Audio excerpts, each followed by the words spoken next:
హరిపాదం అడుగున గంగా కలిపాపం తను కడగంగా హరిపాదం అడుగున గంగా కలిపాపం తను కడగంగా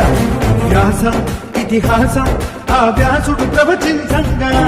పట్టం గణపతిదై బాంబేలో వచ్చిన తుఫాన్ గుర్తుందా? యజుస్సామను అథర్వ శాఖలుగా ఓంకారేశ్వరి శ్రీహరి నగరి ఇదిగోరా బదరి వైకుంఠేశ్వరి శివికి నగరి అదిగో మహిమగిరి ఈ కొండపై కండగా ఆ విష్ణు పాదమే వెలసింది వేదాలనే విభజించిన శ్రీ వ్యాసపీఠమై విరిసింది